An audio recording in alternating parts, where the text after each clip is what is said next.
పాకిస్తాన్కు మళ్లీ భంగపాటు తప్పలేదు. రెండు దేశాల సరిహద్దు ప్రాంతాల్లో నిన్న పగటిపూట కాస్త ప్రశాంతత ఉన్నా చీకటి పడ్డ తర్వాత మరోసారి భారత్పై దుస్సాహసానికి ఒడిగట్టింది పాకిస్తాన్.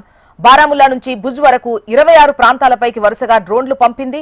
ఇక ముఖ్యంగా శ్రీనగర్ విమానాశ్రయాన్ని, అవంతిపుర వైమానిక స్థావరాన్ని లక్ష్యంగా చేసుకుని పంపిన డ్రోన్స్ ను ఇండియన్ ఆర్మీ విజయవంతంగా నిర్వీర్యం చేసింది. డీటెయిల్స్ మనకు శ్యామ్ అందిస్తారు. శ్యామ్, చెప్పండి, ప్రస్తుతానికి పాకిస్తాన్ అయితే యుద్ధం కావాలని కోరుకుంటున్నట్లుగా తెలుస్తోంది. దాని అడుగులు అలానే కనిపిస్తున్నాయి. డీటెయిల్స్ ఎలా ఉన్నాయి? Good morning Jyotsna. అంటే పాకిస్తాన్ వైఖరి కనుక మనం చూసుకున్నట్లయితే 1971 నుంచి కూడా ఇటువంటి వైఖరి అవలంబిస్తాను. 1971లో పాకిస్తాన్ భారత్ యుద్ధం తర్వాత కార్గిల్ వార్ అవనివ్వండి, దాని తర్వాత సర్జికల్ స్ట్రైక్ అవనివ్వండి, అనేక సంఘటనలు జరిగినాయి. ప్రతిసారి కూడా చూసుకున్నట్లయితే కవ్వింపు చర్యలకు అనేది పాకిస్తాన్ ముందుగా కాలు దూటుంది. అయితే గట్టిగా ఒక 4 దెబ్బలు పడేసరికి అగ్రరాజ్యాన్ని చెంతకెళ్ళిపోద్ది. అగ్రరాజ్యం కాలు పట్టుకొని ఏడో రకంగా భారత్తో సంప్రదింపులు చేసి వాళ్ళని కూల్ చేయమంటూ కూడా అడగటం అనేది సర్వసాధారణంగా మారింది.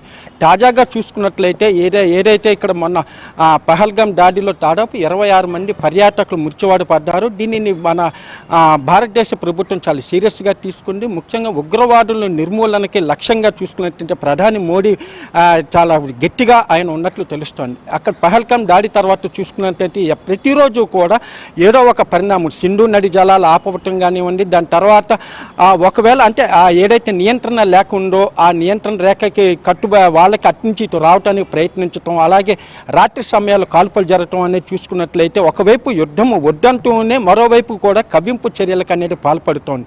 ఇక్కడ 2 రోజుల నుంచి చూసుకోవచ్చు.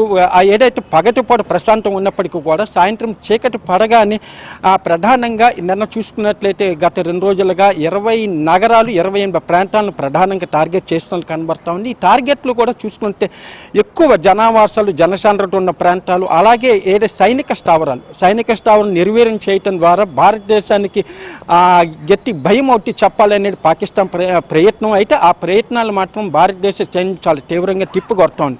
గత 2 రోజుల నుంచి కూడా ఏదైతే వాళ్ళు మిసైల్స్ అనేది ప్రయోగిస్తున్నారో వాటిని ఏదైతే వాళ్ళ గురి తప్పకుండా కానీ వాటిని మధ్యలోనే వాటిని కాల్చివేస్తూ కూడా మిసైల్స్ అనేది చేస్తామని ప్రధానంగా నన్ను చూసుకున్నట్టయితే శ్రీనగర్ ఎయిర్పోర్ట్ను టార్గెట్ అయితే చేసుకుంది. అయితే అక్కడ మన ఇండియన్ ఆర్మీ చాలా తెలివిగా అక్కడ మిసైల్స్ ఎటువైపు నుంచి వస్తున్నాయో చూసుకోవటం, వాటిని టార్గెట్ చేసుకోవటం, వాటిని మధ్యలోనే కూల్చివేయటం జరుగుతోంది.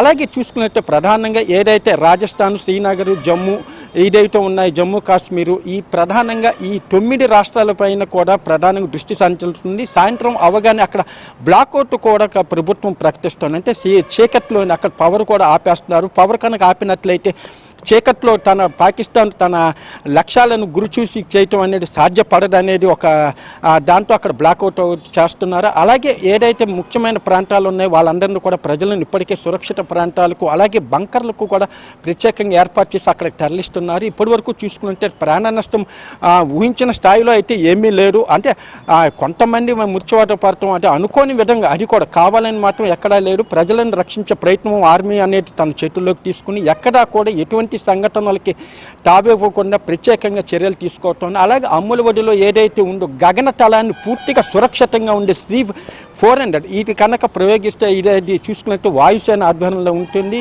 గగనతలాన్ని పూర్తిగా తను సంరక్షించేందుకు ఈ C-400 కూడా భారతదేశం చాలా రెడీగా పెట్టుకుంది. అవసరమైన పక్షంలో దానిని ప్రయోగించడానికి కూడా వెనుకాడబోమని చెప్తోంది. అలాగే నిన్న కూడా చూసుకున్నట్లయితే ప్రధాని మోడీ అత్యవసర సమావేశాన్ని ఏర్పాటు చేశారు. త్రివిధ దళాడి పట్టులతో పాటు రక్షణ శాఖ మంత్రి, అలాగే హోంశాఖ మంత్రితో కూడా ఆయన ఎప్పటికప్పుడు కూడా సంప్రదింపులు జరుపుతూనే ఉన్నారు.